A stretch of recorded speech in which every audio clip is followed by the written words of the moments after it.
Hello everyone, welcome to my channel Anarchy for Freedom, India's home for conspiracy research and free thinking. Today we're joined by a very esteemed guest who I have a lot of respect for. His name is Jagannath Chatterjee. Jagannath sir has been researching the problems and dangers associated with vaccines for the last 35 years, and he's here today to share with us his insights about what he's learned about vaccines so far. Are they all they're made out to be? As well as we'll be taking a deep dive into the numerous vaccine scandals that have taken place in India. So, Jagannath sir, thank you so much for coming on. How are you doing today? I'm fine, Johan. Thank you for allowing me into this conference. My pleasure. So, where we can Yeah, start off with is I've been following your work for so long, and compared to you, obviously, I'm new to vaccine research. So, I obviously have a lot to say about this, but I wanted your views as to your historical lens living in India and studying this subject as to what conclusion you've come to, and if there's any insights you can share about your long journey on vaccine research in India. yeah. Actually, my journey started in 1979.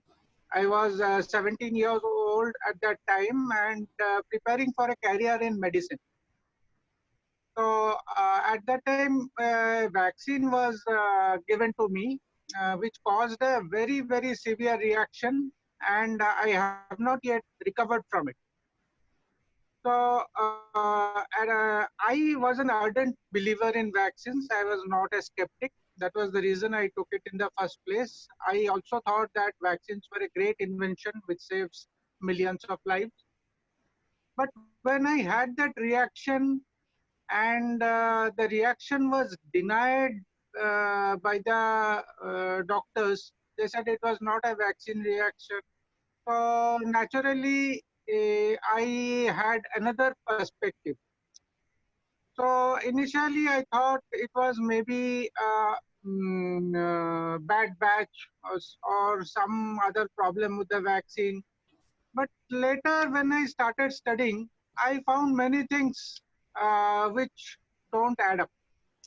I found out about vaccine ingredients. I found out about vaccine adverse actions, adverse effects. I found out how the medical community routinely denies these adverse effects, though they are mentioned on the vaccine package inserts themselves. I also found out that these adverse effects and how to treat them is not fully represented in the medical curriculum, that doctors remain ignorant, that they study only the positive things about vaccines and they tend to ignore the negative things. So this was a bit shocking because when a product is so universally administered, then all care should be taken to ensure that it is safe and effective. But the scenario is very few people are actually looking into these aspects. Whatever the industry says is being accepted at face value. So I went also beyond this. I studied health in itself, and I found out that the concept of health being offered by the mainstream medical education was faulty. It is based upon assumptions that have been proven wrong. Pasteur's germ and virus theory and Jenner's discovery are why vaccines exist, but both need to be questioned. Pasteur was questioned uh, at that time by Dr. Antoine Beckham, who was an MD and a highly qualified doctor. Pasteur was not a doctor, he was a laboratory assistant. And these concepts actually Pasteur had plagiarized from Beckham's work. So Beckham was of the opinion that bacteria and viruses are an integral part of our body. They determine our health status. They perform very useful functions, and that they actually help us when disease strikes. So this was the complete opposite of what Pasteur said.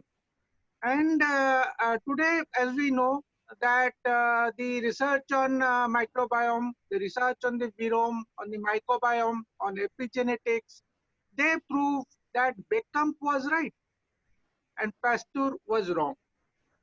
So this, it flies in the face of science. What we are doing is based on an unscientific assumption. Next, about Jenner. Jenner too was opposed. This was because his idea that we have to go in for vaccination was in direct opposition to findings of the previous interventions. There were interventions like olfaction, the early practice of making a person smell a smallpox scab and getting immune, but it was proven that it actually caused the disease to spread and had severe adverse effects. And similarly, the process of inoculation and variolation, which followed the olfaction practice, were also condemned because they failed. They failed to cut the disease, they increased the disease rate, and they caused severe adverse effects. So when Jenner came out with this idea, he had a background to it, and doctors naturally they were not in favor of his concept. But you will not find that mainstream medical books, the opposition to Jenner, have both been sanitized from medical textbooks.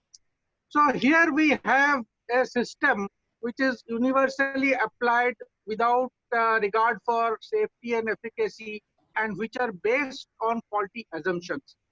So it is high time we looked into these and stop these practices, because scientific research proves that vaccines are connected to a whole lot of diseases, and that they cause a Th1, Th2 immune imbalance, which leads to chronic disease, and they cause autoimmune disorders, inflammatory conditions, chronic inflammation in the body. And these autoimmune disorders and chronic inflammation is behind the chronic disease states we observe in society today. So in my view, vaccination is unproven, unnecessary, unsafe, and should be discontinued. This is my conclusion. Definitely. I second you on a lot of what you said, although I still haven't made up my mind on some things. But obviously, there are a lot of roads we can go down from here.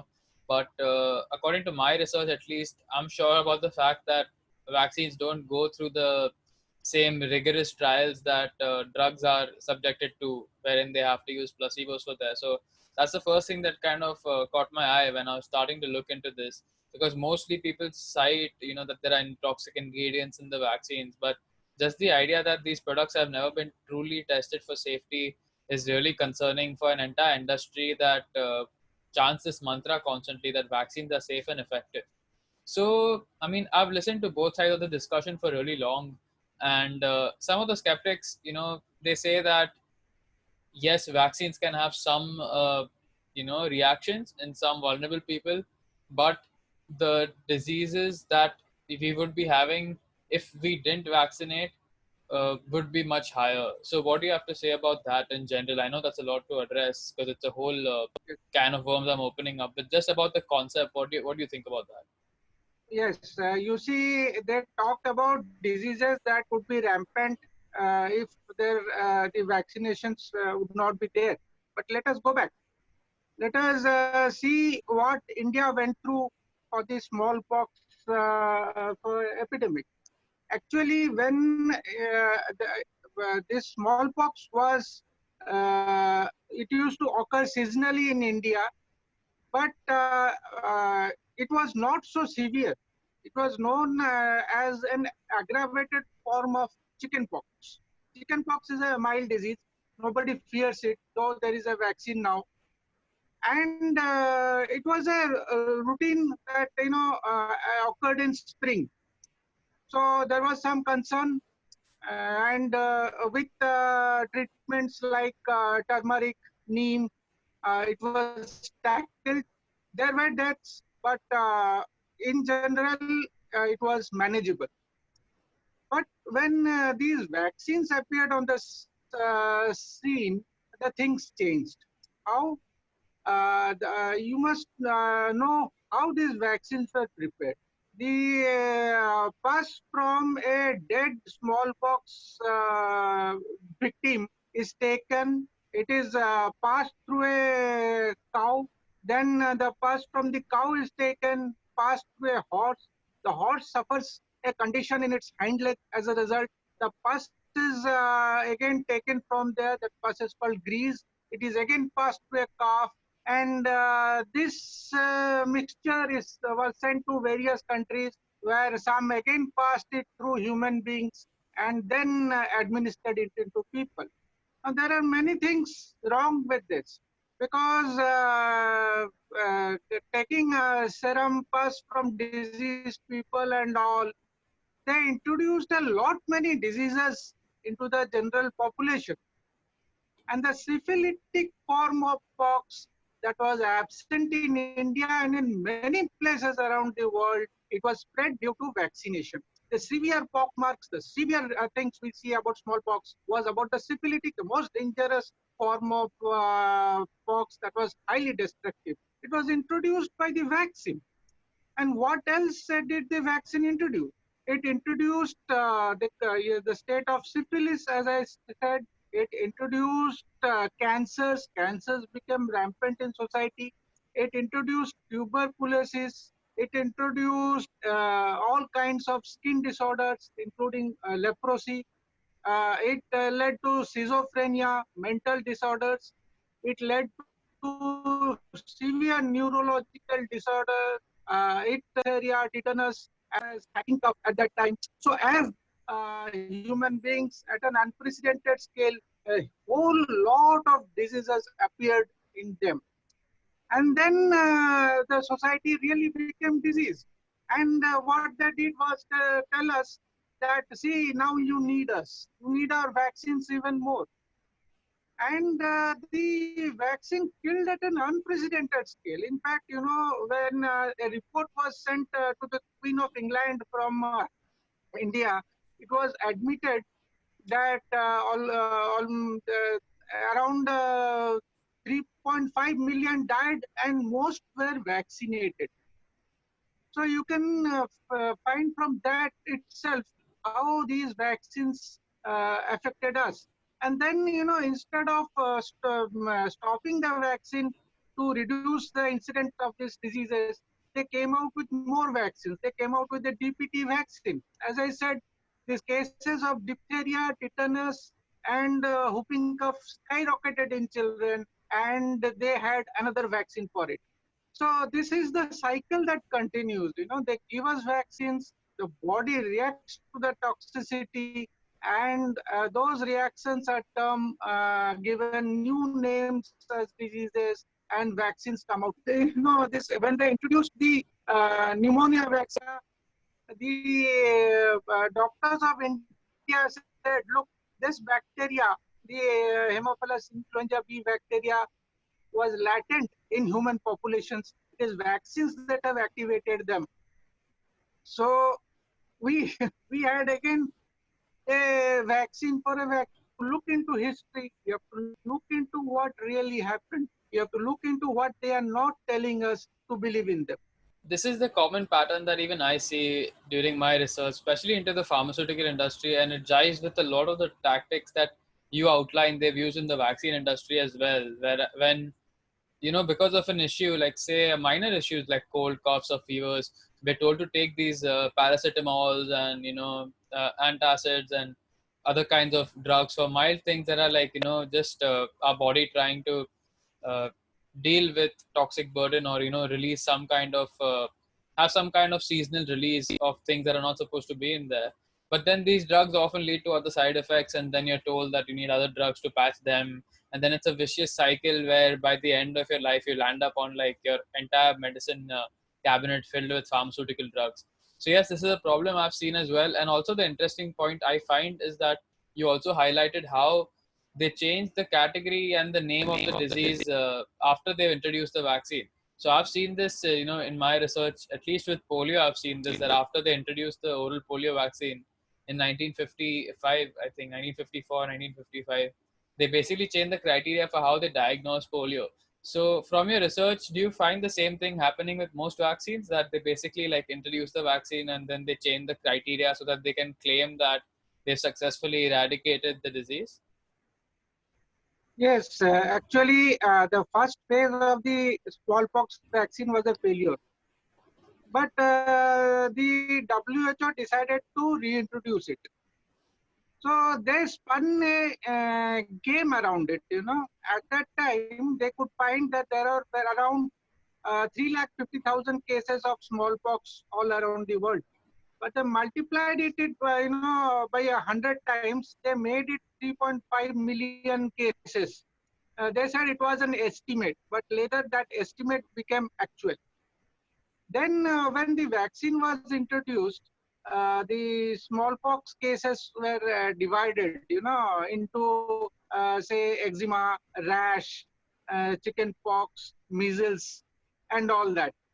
So then, what they did, the medical texts actually carried the instruction that when a case of a smallpox presents itself, the doctor should inquire about the vaccination status. And if the patient is a vaccinated person, it cannot be smallpox. So you see, Wow. when the vaccinated persons came down with smallpox, they wrote something else on the prescription. So naturally these interventions, these manipulations, they reduce the incidence of the disease. And then this WHO observed that in places where the vaccination was opposed, in fact, the smallpox vaccine was intensely opposed wherever it was given. Even in India, that portion of history has been completely obliterated. So what they studied was that where they did not have the vaccine, they were practicing sanitation, hygiene, nutrition, isolation, and proper treatment of the smallpox cases. In general, smallpox cases were dumped into hospitals, and I mean they were not treated properly. So when all these also were introduced in the WHO campaign, they introduced this hygiene, sanitation, and all the methods. Then suddenly the smallpox disappeared. Now it did not disappear only in those areas where vaccination was given. It disappeared also in those areas where the vaccine was not given. So it disappeared on its own. And then later, when they started examining the smallpox vaccine samples, they made a very important discovery. They could find neither the smallpox virus, nor the horsepox virus, nor the cowpox virus in those vials. So they said, they invented a name. They said it has the vaccinia virus. Now I wonder what that vaccinia virus is. So they had a dud. If to kill a person, you need a bullet in a gun.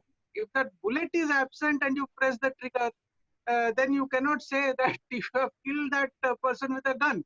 So they had a dud, and they pretend the smallpox eradicated the smallpox vaccine eradicated the smallpox, but it is not true.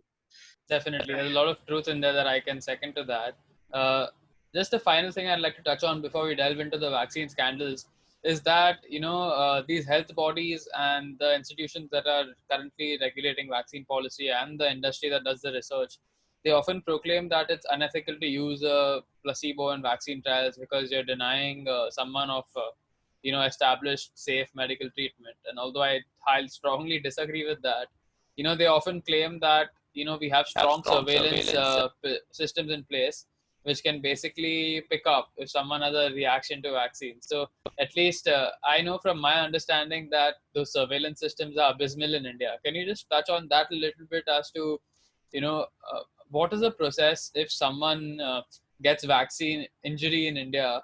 And obviously we'll go into this much more detail in the scandals, but just a general summary of what are the surveillance systems like in India for people who do get vaccine injured? how can they claim any kind of compensation or anything like that? And how does this compare to the surveillance systems that are there in Western countries like America and others? Actually, earlier, there were no surveillance systems at all. It was assumed vaccines were 100% safe, and that if you vaccinated a person, he automatically becomes protected from the disease. But when this government vaccine program expanded, then they came out with a surveillance system. But it was just that they note down what happens if there is an adverse effect. They note it down, and also they instruct the people involved in the campaign that these are the excuses you must give when child dies or a child comes down with a serious adverse effect. They are supposed to say, see, look, we have given these vaccines to so many people, but only your child died, or only this few died, or only this few got adverse effects. So obviously, they have nothing to do with the vaccine. This is a part of the official education the campaign people they go through. And then what happens to that database? Nothing happens to that database. No one looks into it anymore.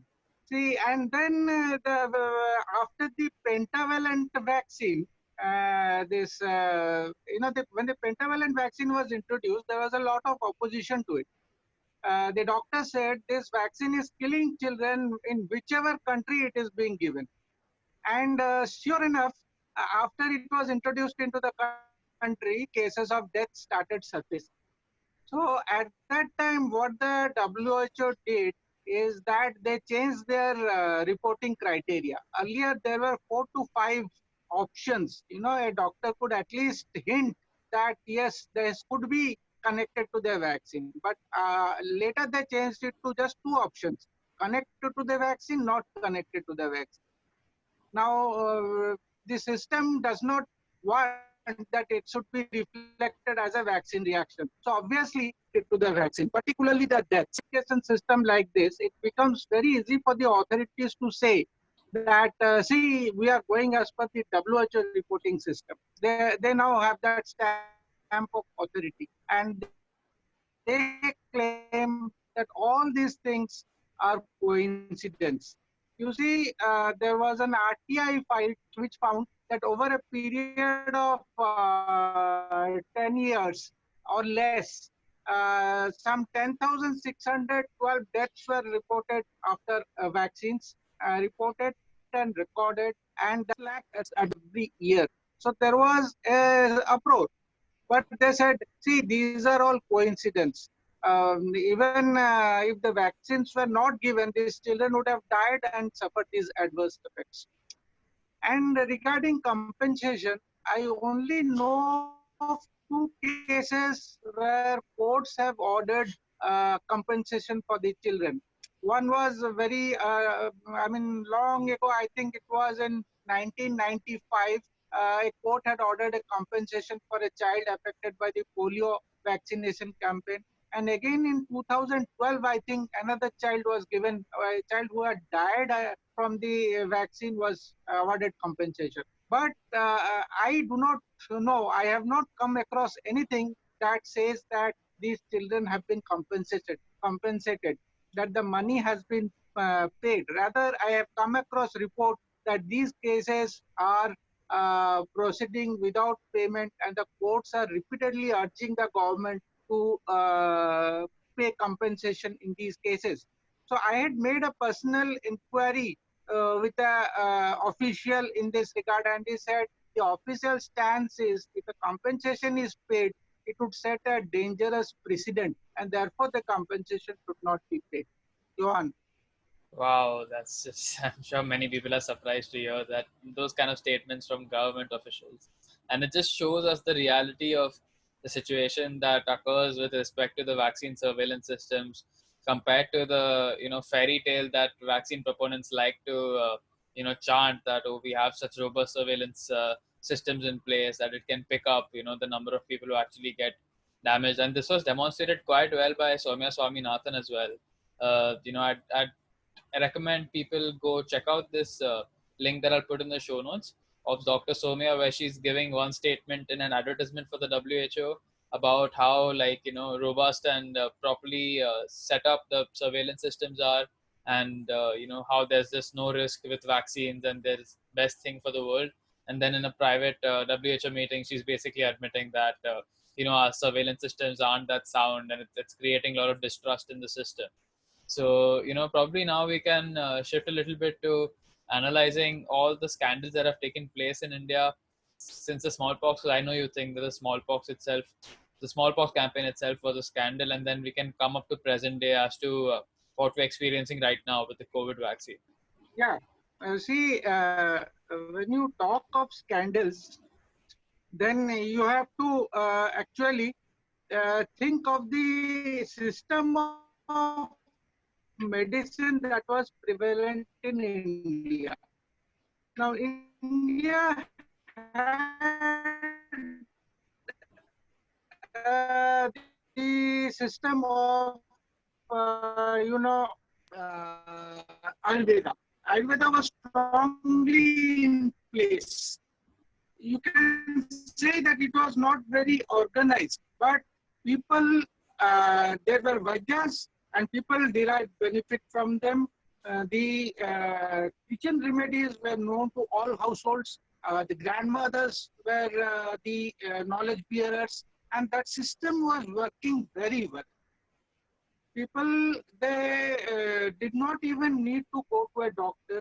The kitchen gardens had they had herbs. They knew about this herb, and they used those herbs very conveniently. They did not have to pay. They prepared their own medicines and administered those herbs. Now, what were the diseases prevalent at those times? They were the usual acute diseases, colds, coughs, diarrhea, other diseases which were considered, which were really alarming. Those are of snakes, insect bites. Those are about herbs about them. There were hubs for snake bites. There were hubs for insect bites. There was a system of treatment in place for treating injuries. And Ayurveda is famous for that because, we had wars. And in those wars, the Ayurveds used to treat the injured and again send them into battle. So they were very, very effective. Now, this system had to be broken. When the Britishers came, they realized that unless we break the system, we cannot push our system of medicine. They tried and they failed. The Muslims did not do that. The Muslims realized the vastness of Ayurveda and they integrated it into the Unani system. As a result, both Ayurveda and Unani systems are very, very similar. And both are completely different. It was based on this germ virus theory, which I was talking about, and the Indians were not interested. They had even fought bitterly against the smallpox vaccination, and that was what, they thought, unless we break the bone of this system, we cannot push our remedies, we cannot push our system.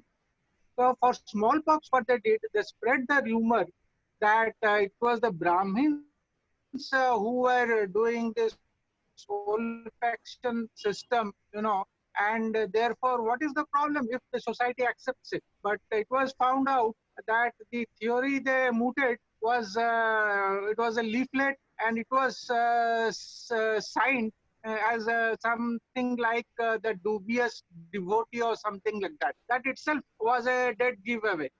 So, and this smallpox vaccination had to be given at the point of a gun. The military and police were used very brutally to give this vaccine. There are recorded incidents, how people fought back that force. They did not want to subject themselves. In fact, in the Indian Journal of Medical Ethics, it was reported how a tribal, he wanted to fight till death because he believed that this body given to me by God should not be interfered with these poisons. The thing which we are talking of today in the 20th century, 21st century. So that itself was a scandal. And again, during the time of independence, from the period of, I think, 1945 to 1948, there was many consultations as to what should be the system of medicine to be adopted in India. I know of 4 consultations because a very senior person was in one of my groups earlier who told me there were 4 consultations I know of, and in all those consultations, it was recommended that Ayurveda should be the mainstream system of education, and that the allopathy should be emergency option. And it was not Ayurveds who were proposing this. It was the allopaths. Those consultations did not have Ayurveds in them. It was the allopaths who were telling this, because by that time they had come to know about the vicious side effects of the smallpox vaccine, and they did not want it to continue. Gandhiji had opposed the smallpox vaccine. Rajagopalachari was against vaccination. So this was the scenario. And then it was adopted also. It was adopted that Ayurveda should be the mainstream, and allopathy may be allowed as a emergency option. But the international agencies, they intervened and changed this. So that itself was a very big scandal. Had this intervention not happened, Ayurveda should have got its right, and we would have a healthy system in place. That did not happen. And we know about vaccines, about how the doctors informed our politicians that, look, the smallpox is causing all these problems we are seeing. So they came out strongly against it. Gandhiji declared himself to be anti-vaccine, and Rajagopalachari, who he was also against vaccine. So what Rajagopalachari did was question another vaccine. He questioned the tuberculosis vaccine being given at that time. Now, as I have told you earlier, the tuberculosis rate skyrocketed because of the smallpox vaccine. And now they had the BCG vaccine against it. So Rajagopalachari he strongly opposed it, and he wrote an article, BCG vaccine, why I oppose it. So as a politician, he wrote that article, and he wanted an investigation into the BCG vaccine. Now, what happened was, in his lifetime, he could not do. But later, the ICMR carried out a very big trial. It is known as the Chingleput trial. It was held in Chingleput in Andhra Pradesh, where 2 sections were studied. One was a vaccinated population, another was an unvaccinated population. The study was for 15 years. But in 7 or 8 years, they could know that the cases of tuberculosis were actually more in the vaccinated populations. And they were very surprised at the results. They went through it again and again and found the same result. But, the industry stepped in. They said, this vaccine, it protects against a particular strain of tuberculosis called, I think, pulmonary tuberculosis, and reduces the death rate. So based on that flimsy excuse, a vaccine that was 0% effective was continued, and it continues till date. And we know the status of tuberculosis in our country.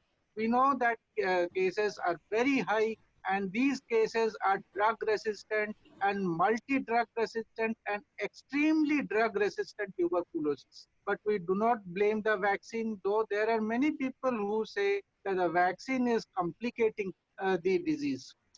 So this was one of the first scandals, and this is a huge scandal. So if we study the whole thing, these are based on scandals itself, which science as a very objective method of inquiry should not allow. But as I always say, this is not about science. This is about an industry that wants to sell its products. So they choose what they want, they reject what they don't want. It is not evidence-based medicine. It is drug industry need-based medicine. Johan, you have anything to say about this? Yeah, some interesting things I picked up from that. So I specifically have looked into, like, say, the Gates Foundation, the Rockefeller Foundation, and a couple of others, and they've, not the Gates Foundation, but at least the Rockefeller Foundation has been involved in funding medical research in India since the 50s. And you were mentioning that there were certain international bodies even after the Indian doctors were openly advocating that, we should not go forward with allopathy, who basically intervened and changed that. So do you have any insight on like what forces were at play over there?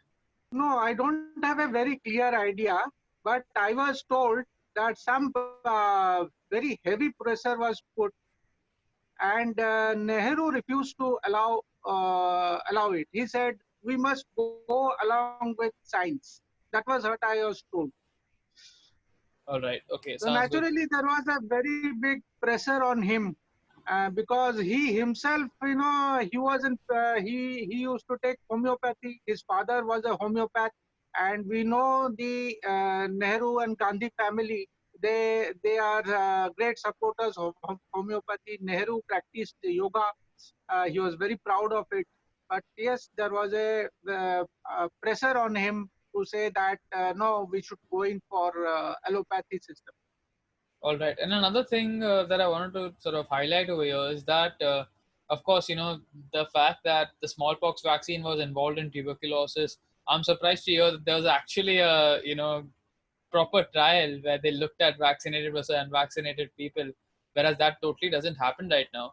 But since we stopped vaccinating for smallpox, are there, from your knowledge, other vaccines that are increasing the complications of tuberculosis? We cannot say until a study is conducted. But we know that a healthy population will not be diseased so readily. If a population is healthy, that itself is the best protection against disease. But if we repeatedly vaccinate a population, and we cause these imbalances like TH1, TH2 imbalances. We introduce toxicity into the body.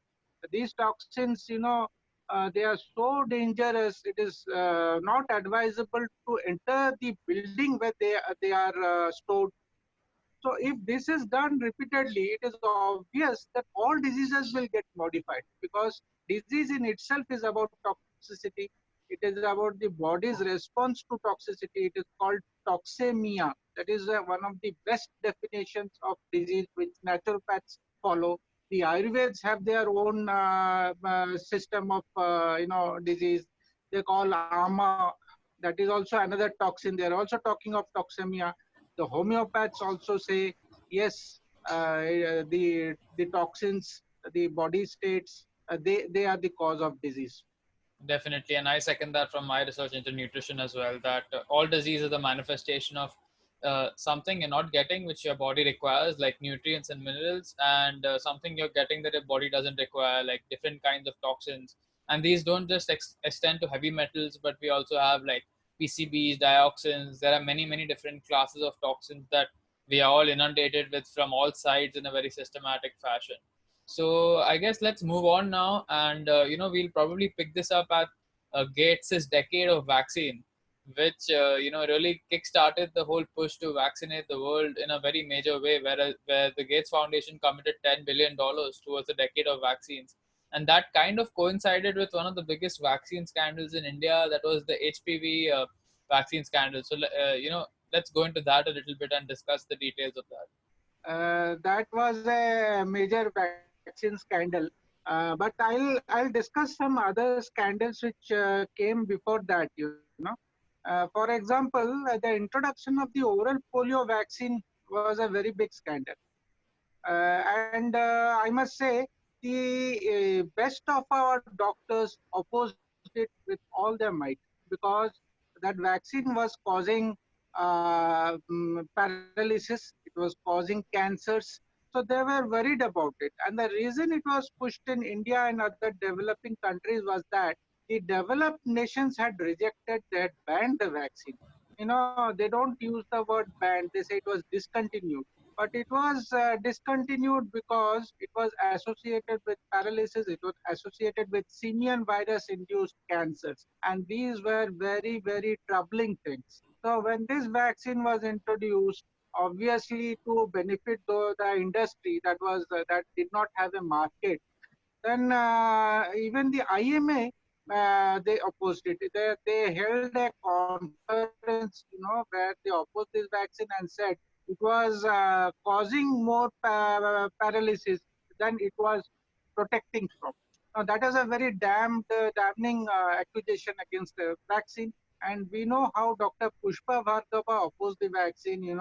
He was a part of both Salk and Sabine teams. He has worked on the vaccine, and he had his own personal concerns about it. And he also used to say that as this is a oral vaccine, we must study its effects on the guts, and that is precisely what he was trying to do. He was the founder director of the Center for Cellular and Molecular Biology, and he was kicked out from that position because he opposed the oral polio vaccine.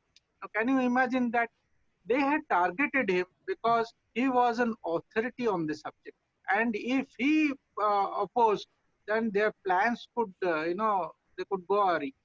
And there was a book also, the discontents of the polio vaccine. There was a book written on this, how the introduction was planned, how it was opposed, and how it came about that the India introduced the vaccine.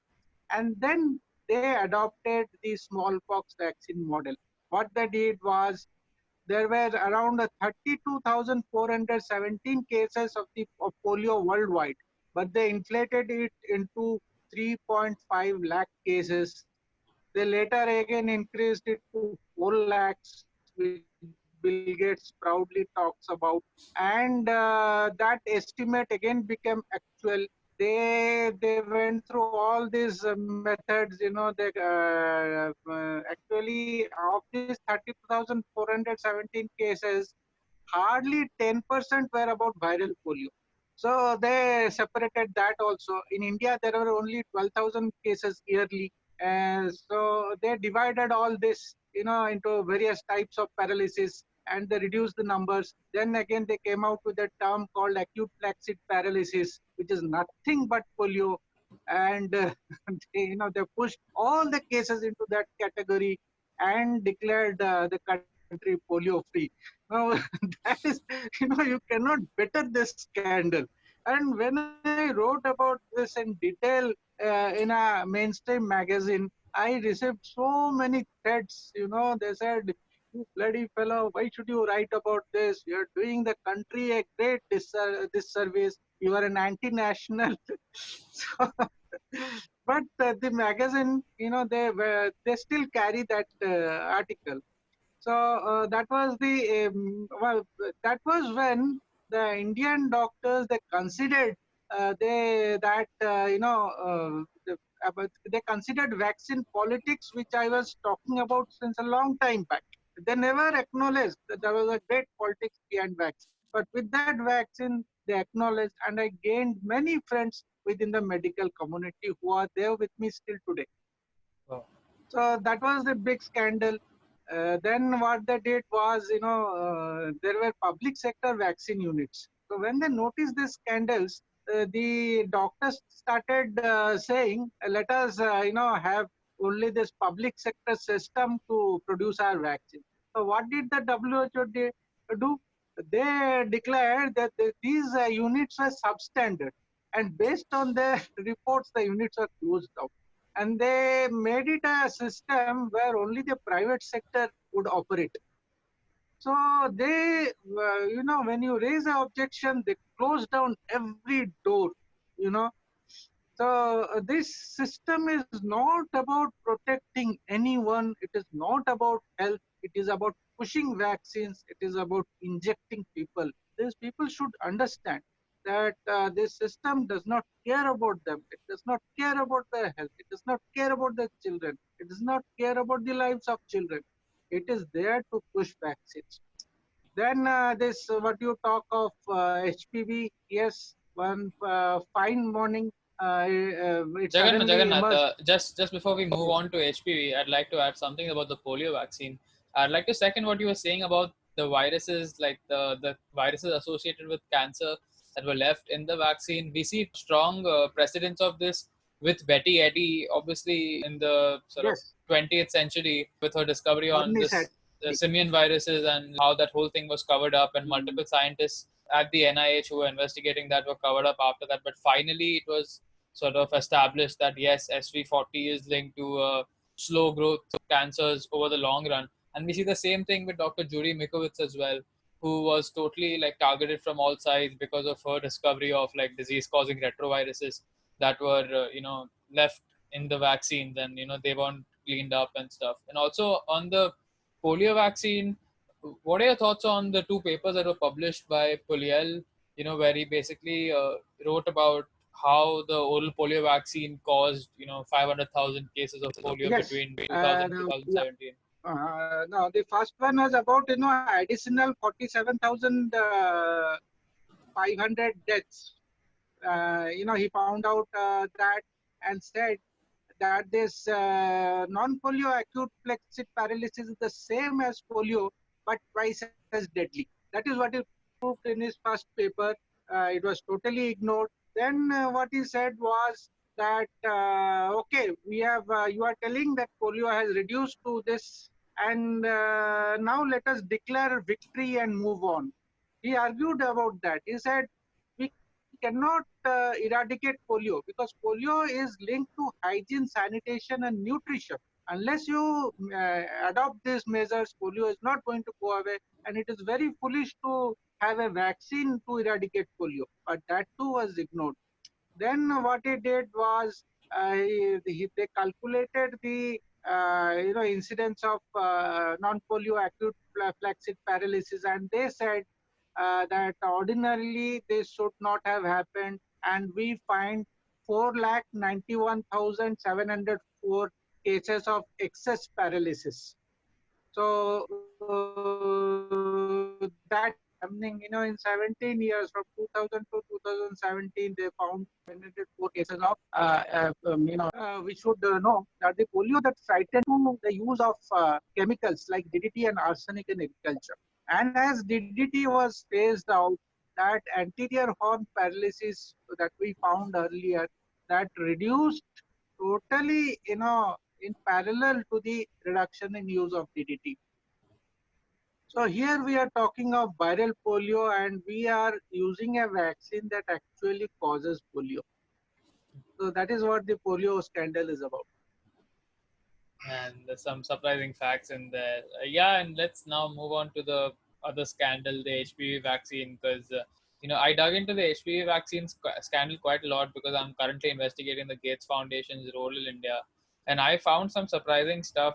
Just off the bat, if I can mention, these fact-checking websites, they really cover things up in a very I don't know, unintellectual way, because both in the case of this polio papers that Poliel published, and in the case of this HPV trial, the fact checkers have like debunked it in a similar way. At least with the polio thing, these fact checkers started to like try to debunk it because people were catching on to the Gates Foundation scandals all over the world, and polio being one of the biggest ones in India, as well as the HPV vaccine, wherein the NGO that was conducting the trials was being funded by the Gates Foundation.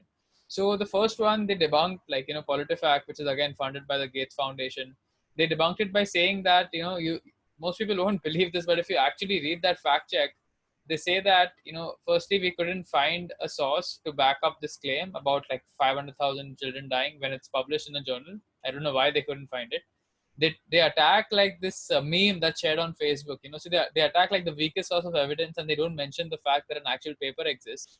And then they basically like clarified by saying that we approached the Gates Foundation with this claim, and they debunked it.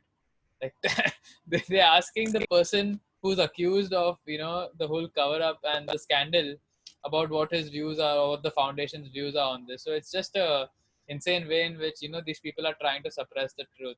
What do you think about that? Yes, it was suddenly found that uh, I think first they found of 7 deaths among tribal children, and it emerged that a clinical trial was going on, and they died in that clinical trial. So an NGO called SAMA, they started investigating. What they found was this vaccine trial the support of ICMR and PATH. PATH is the NGO you are talking about that is funded by Bill Gates. So what they did was they first of all they conducted the trial on tribal girls. Now it is prohibited to conduct any kind of trials on tribal people. So they violated that. Second thing what they did was they did not provide any informed consent. Those consent papers were signed by this hand thumbprints and by other people other than the girls or their families. So they violated that. So those girls died, and thousands fell sick after the vaccine was administered. Now, what they did was, in the post-mortem report of those dead girls, they mentioned that these girls, they fell into wells or they were bitten by snakes. So these kind of cause of death was provided in the reports. So And if I may just ask, on what basis do they determine all this? Because I was reading through the parliamentary committee report, and they said that the government was quick to dismiss these deaths as being due to these causes. But when I tried to find out how do they determine that, it's not really clearly mentioned, and they openly say that there were no autopsies done, right? yeah, so it was in these cases, it is their word against ours. Yeah, that's true. See, because there is no public glare on these things, they get away very easily. And in that case also, when the parliamentary committee report was placed before the court, the defense argued that the court should not consider that report. So that you see the things that are said in defense. They said no, this report cannot be admitted as a proof that irregularities have occurred. So they're rejecting a parliamentary committee report. Yeah, But I read later that the they are court saying that it's a government report and it can't be brought into this case. And then can't be I brought into court. I also read that at one point in the trial, I think somewhere 2016 or 2015 or 2016, there was basically a statement from the government side in response to the ongoing trial that they can't take any action against Path because they didn't have any law to proceed with that. That's just crazy, man. Yes, yes. Yes, so many things. And about Path also, I can tell you, the CEO of Path had written in his blog that when the issue of mercury in vaccines had come up, it was discussed in a very high profile meeting, and they wanted to do away with mercury in vaccines.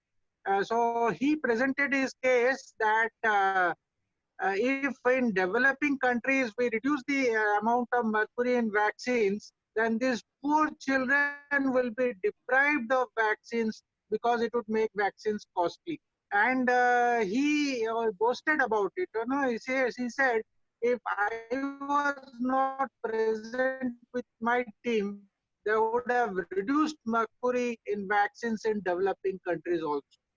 Wow.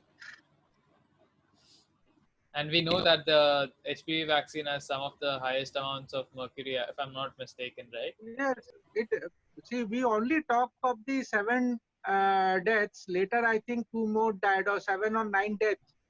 But we ignore the fact that thousands suffered adverse effects from the vaccine, and we do not know their status. What became of them?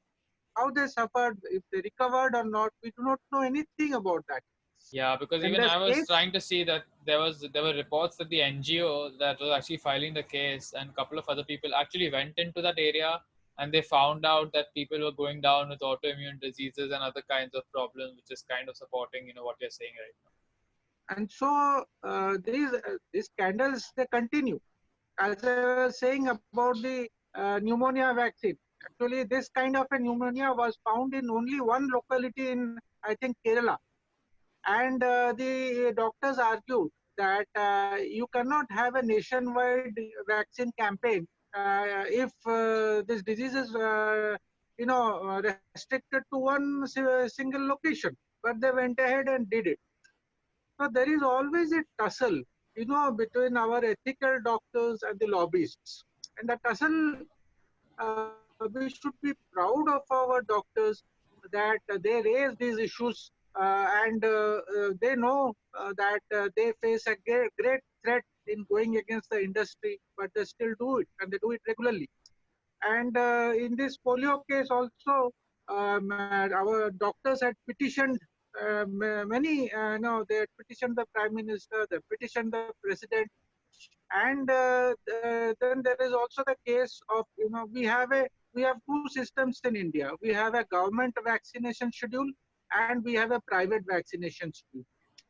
So our doctors, what they wanted was only some vaccines should be in the government schedule, and it should not, become a dumping ground for vaccines. There should be ethical and scientific reasons for including vaccines in the government schedule.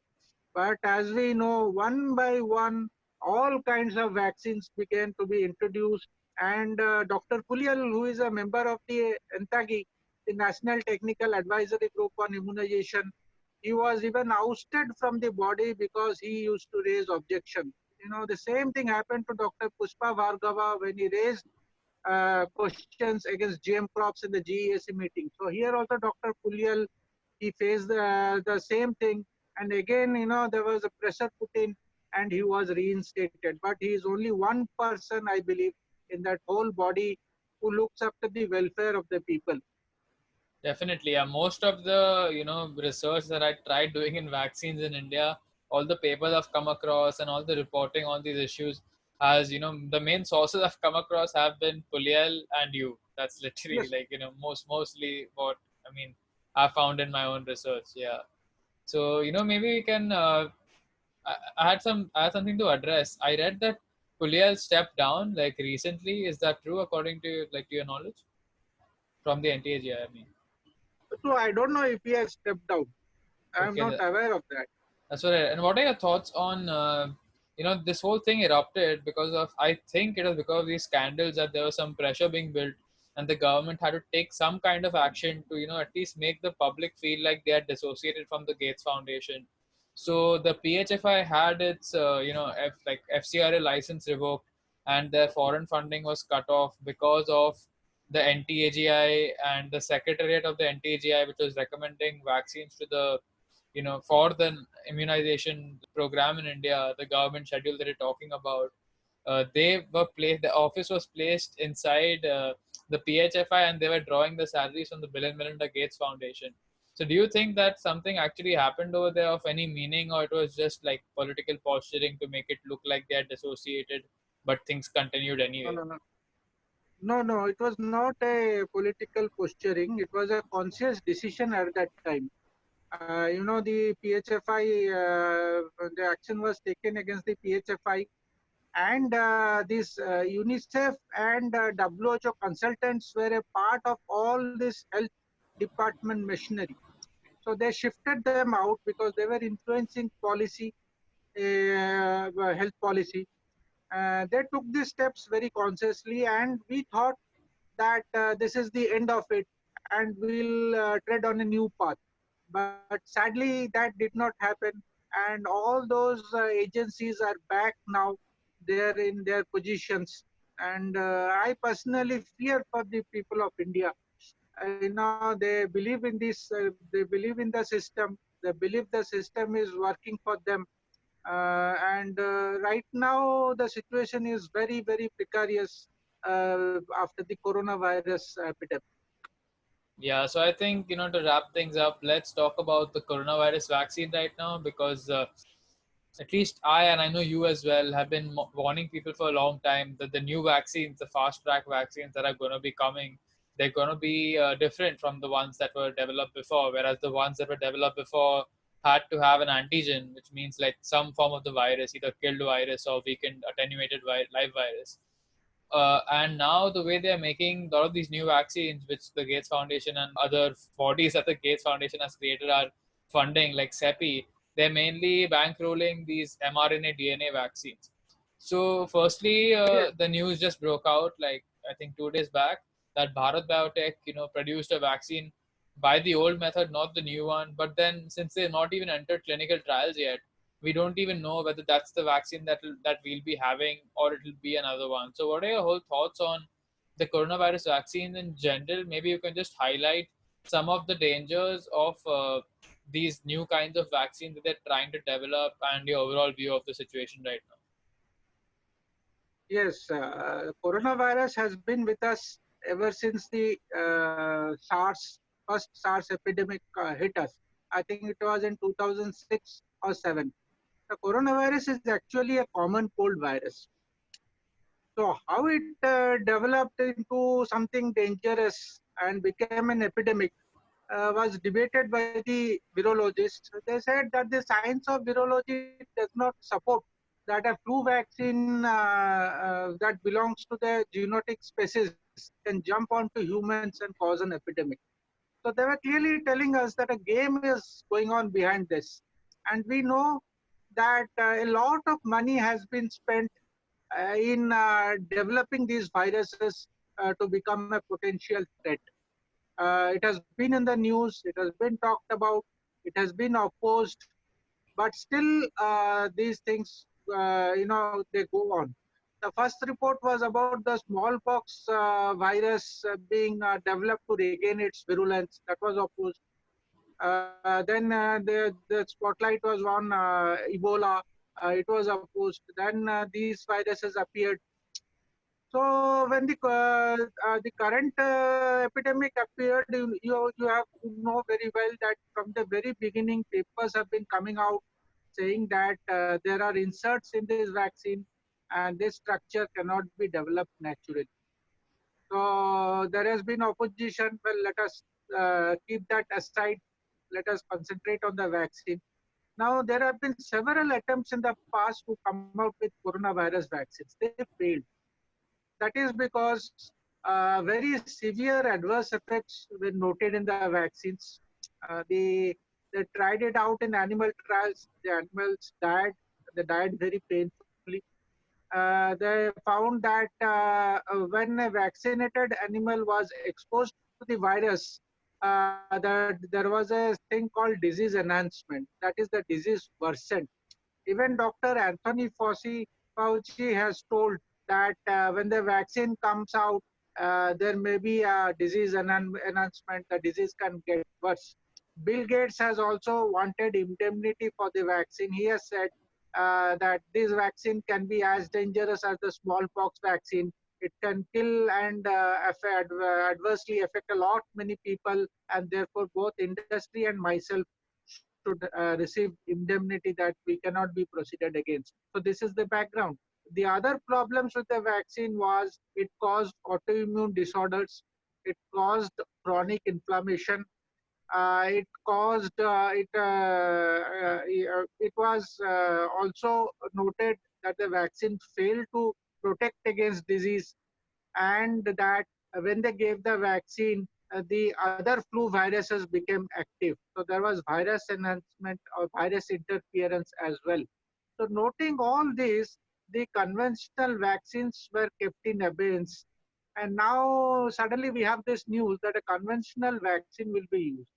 So naturally, as concerned citizen, we'd like to know what are the facts behind this vaccine? What is the technique being used? What are the ingredients? What are they trying to do?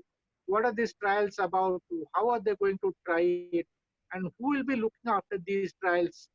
Because if a vaccine is made almost compulsory and that everyone has to take it probably every year, then all the facts should be on the table. And then, we also had news that the mRNA and DNA vaccines will be used. Now, their excuse was that because we cannot tackle coronavirus with the mRNA DNA vaccines, with the conventional vaccines. We now should come out with the mRNA DNA vaccine. Now, So what is the Jagannath, background of this right? mRNA? Just Yeah. before we go on to the mRNA DNA vaccine, I'd like the viewers to think about the implications of what you just said, because people can sort of glance over it when they're listening, but I'd just like them to focus on the fact that these vaccines that were tried for past coronaviruses like SARS and others in the past, they failed because they literally made the disease physiology worse, and they killed a lot of the animals in those trials. So the implications of this are really severe, because right now what we are being told, and what the prime minister as well came and said yesterday, is that this vaccine needs to be given to everyone. No one needs to be left behind. We know that there's a strong possibility that they want to mandatorily vaccinate the whole world, which is what Gates has been saying for so long. And this vaccine is a traditional vaccine, that's not an mRNA DNA vaccine, but it's a vaccine that, when they tried it in this way for past coronaviruses, it literally made the disease worse. And on top of that, these trials are fully going to be skipping animal trials, as far as I understand. So the people who sign up for these trials are literally, like, I don't know, they're volunteering for being literal guinea pigs. And I think it's verging on criminality on the state's part, or the pharmaceutical company's part, to not inform people about the history of coronavirus vaccine development, especially with a vaccine being developed in the same old fashion. Yeah. So And the fact that the same thing comes here also. They know that this vaccine may not protect. They know that this vaccine will cause adverse effect. It will make the disease worse, but they are still pushing it. So I'll again repeat. Vaccination is not about protection from disease. Vaccination is not about protecting your health. Vaccination is about vaccination, about injecting you with something. That should be kept in mind. So then they, suddenly came up that mRNA and DNA vaccine should be. So I started reading up on this. What I found was also very shocking.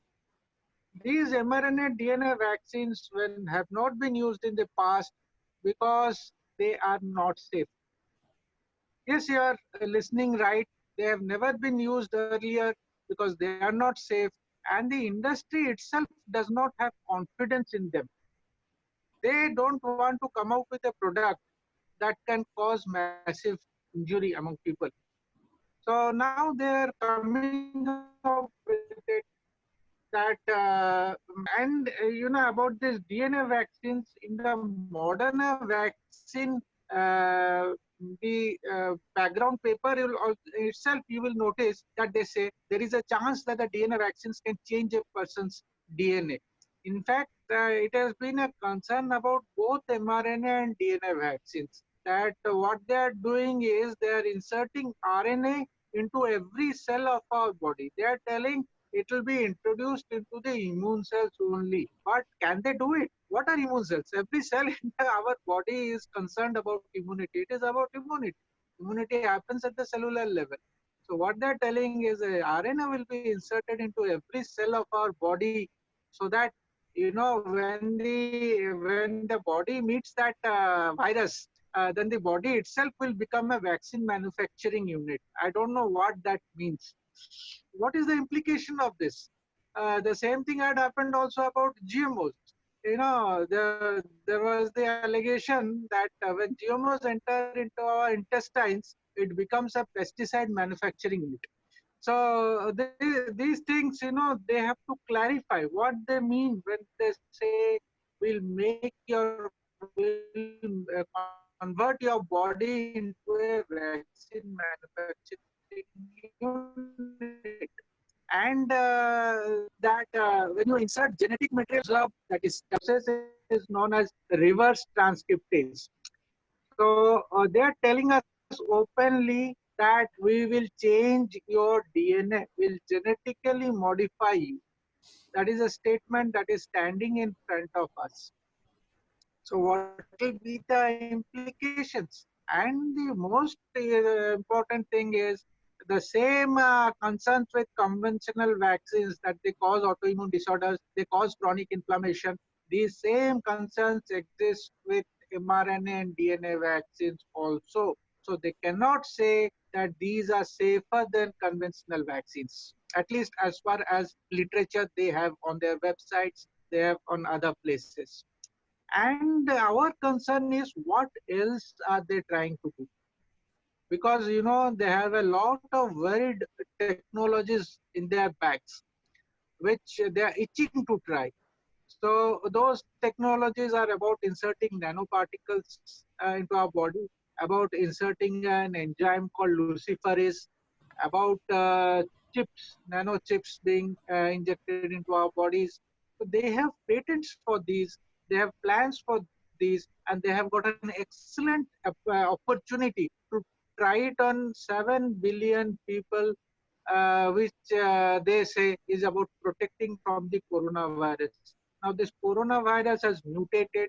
They are talking of the ring of the virus. That ring itself has mutated, and as per statements of doctors, the virus is now no longer the threat it was earlier. So, what is the point in coming out with a vaccine that will be given every year to the population for a virus that has already mutated? The ring, which is very vital for the mRNA DNA vaccines, has mutated. So, what are they doing this for? That is my question. That is what everybody is questioning. What are they doing this for? No, this should be the question on every thinking person's mind that, they're saying now that the virus has become benign, but if someone bothered to research since the beginning, we had all the evidence to show us that this is a benign virus which has a really, really small mortality rate of less than 1%.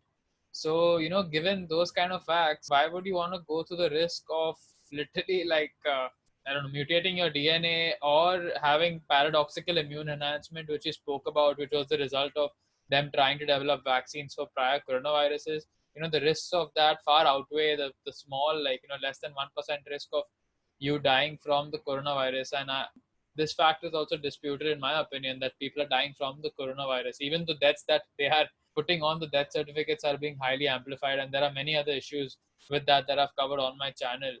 So yeah, I mean, about the microchipping that you spoke and the nanotechnology, I know this is a pretty bold fact from my research into the areas that I'm investigating. Because if you look into David Icke's books from the 1990s, okay, he was quoting a CIA whistleblower that he met personally from the 90s who was talking about the plan to mandatorily microchip the world. And that time, the microchips were so small that they could already be injected into vaccination programs.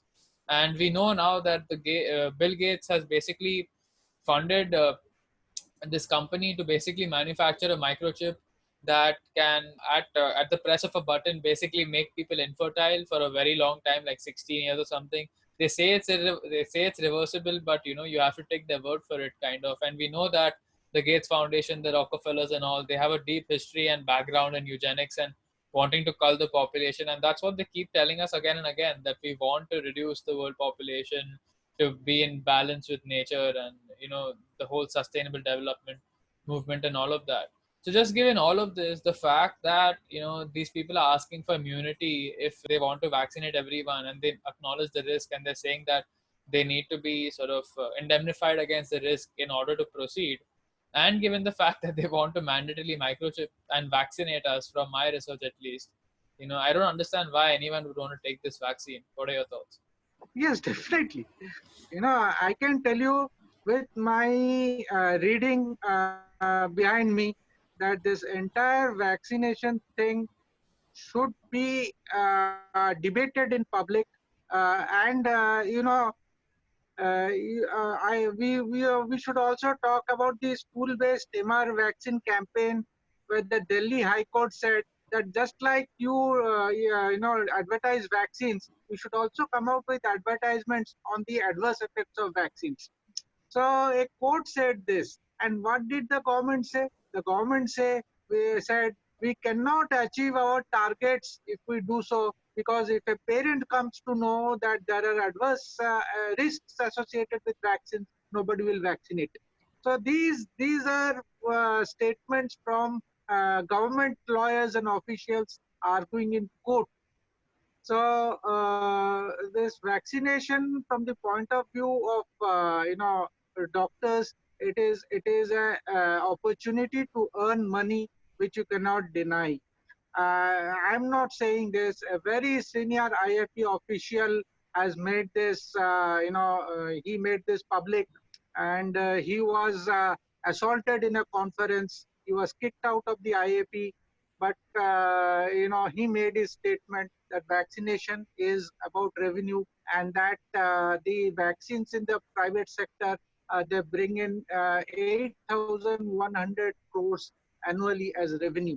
So we should know that this is a profitable venture, and that the safety and effectiveness is really not determined. We have faulty theories about in backing up vaccines. So and we know that till date in the NIH database there are 1339 studies that talk of vaccine association with 292 diseases, disorders, including death. The vaccine package inserts themselves talk of 217 diseases that have been reported after vaccines. The Institute of Medicine has studied 157 out of this and found that 150 were correct, and they reserved their judgment of the other seven. They did not say that these are not associated with vaccines. So people, please, try to research on your own, try to find out what is the truth, try to read up on what we are talking about. We are not bluffing. We are not trying to do anything, that will harm you. We are only talking, saying, and requesting you do your own research before subjecting yourselves or your children to vaccines. Definitely, that's something I wholeheartedly second. And if there are any people in the audience watching who believe in vaccines, you know, of course, there needs to be a debate in the public, and this thing needs to be brought out more in the open instead of all the censorship that's taking place. And the people who believe in vaccines should also question themselves as to, okay, if what we're saying is so crazy, and we're just like insane people who need to be left alone, why is our work being censored so much? Why is the discussion of vaccine safety in general being censored so much by the very same people who want to vaccinate you and the very same forces that want to vaccinate you? So from where I stand, I think even for people who believe in vaccines, they should take a moral stand that there should never be any case for mandatory vaccinations, because it doesn't align with the principles of morality of natural law, wherein in order to initiate violence against someone, they have to first initiate violence against you.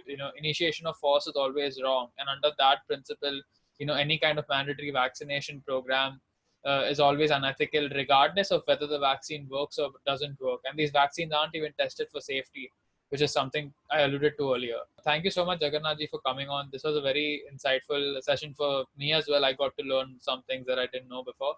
And please let viewers know where they can find you, and if there's anything you'd recommend to them as a final ending note. Yes, you can find me in several platforms. I have a blog, and I am on Facebook. I am on other social media platforms. You can always log on there, and every day I post, because I have been through hell. Even hell will not describe what I've been through. Believe me, what I have suffered in these 41 years, you will not be able to tolerate for 41 days. So from a person who has suffered from so much, from a person who has read so much, who has researched so much, I will repeatedly request you, please take care of your health. Health is, very easily achieved. It is not rocket science. You can be healthy. You can make others healthy. And please protect your children from harm. They are our future. We at least can give them good health if we cannot give them anything else. Definitely. A lot of respect to you, sir, for being adamant and carrying on all these years despite all the attacks and all the issues that you have had to go through in your personal life in your quest for truth. And I highly recommend everyone, please go follow him and check out his work, because he really knows what he's talking about, and he's gone through a lot to be at this stage where he's still persistent with the message he's putting across. All right, Jagannath, thank you so much for coming on, and thank you so much, viewers, for watching. If you want to support our work and what we're doing here, please like this video, comment down below, and please share this to as many people as possible, so they can wake up to the risks and problems associated with vaccines. Thank you so much for watching. Take care. Good night. Bye. Thank you. Thank you, Juan.